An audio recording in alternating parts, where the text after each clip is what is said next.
আসসালামু আলাইকুম এভরিওয়ান, কেমন আছেন সবাই? আশা করি সবাই ভালো আছেন। আমরাও সবাই ভালো আছি। আজ আপনাদের সরিষা ইলিশ রান্না করে দেখাবো।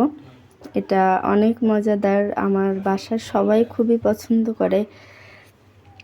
প্রথমে আমি কিছু ইলিশ মাছ রেখে দিয়েছি, এতে অল্প পরিমাণে হলুদ, অল্প পরিমাণে লবণ দিয়ে এটা মাখিয়ে কিছু সময়ের জন্য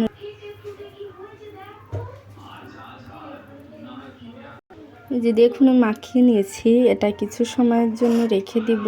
অন্যদিকে আমি কিছু সরিষা নিয়েছি 3 চামচের মতো। আপনারা চাইলে একটু বাড়িয়ে বা একটু কমিয়ে নিতে পারেন। আর অল্প কিছু কাঁচামরিচ আর সাথে একটু লবণ দিয়ে এটা ব্লেন্ড করে নেব, কারণ আপনার সরিষার সাথে কাঁচামরিচ আর লবণ দিলে এটা তেতো হয় না। আমি এটা শিলে বেটে নিচ্ছি, কারণ আমার মনে হয় যে ব্লেন্ড করার থেকে এটা যদি আপনি শিল পাটায় বেটে নেন তাহলে স্বাদটা একটু বেশি ভালো হয়। দেখুন এটা বাটা হয়ে গেছে। অন্যদিকে কড়াইটা দিয়ে দিলাম। তেলটা যখন পুরোপুরি গরম হয়ে যাবে তখন এতে কিছু পেঁয়াজ কুচি দিয়ে দেব।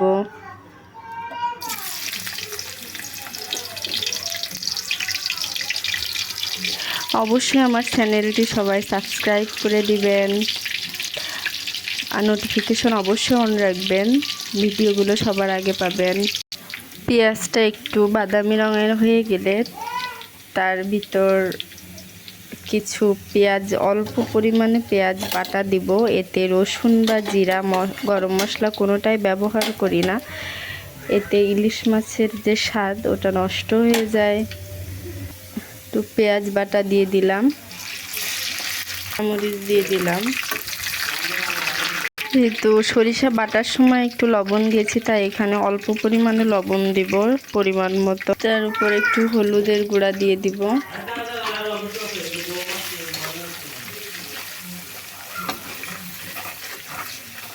তারপর মাছগুলো দিয়ে দিব।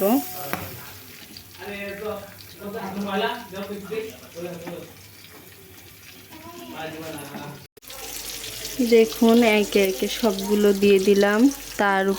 এর উপর সরিষা বাটাটা দিয়ে দিব।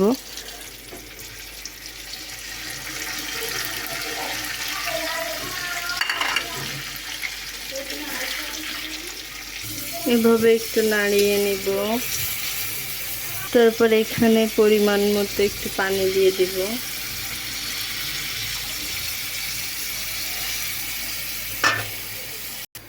তো কিছু সময়ের জন্য ঢেকে দিব।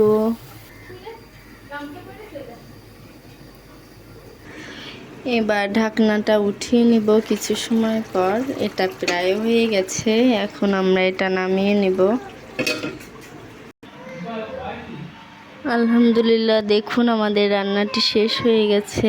এটা দেখতে অনেক সুন্দর, আর এই রান্নাটা ট্রাই করবেন, এটা অনেক মজাদার খেতে। আর অবশ্যই অবশ্যই আমার চ্যানেলটি সাবস্ক্রাইব করে দিবেন, নোটিফিকেশন অন রাখবেন, ভালো লাগলে লাইক দিয়ে দিবেন। আল্লাহ হাফেজ।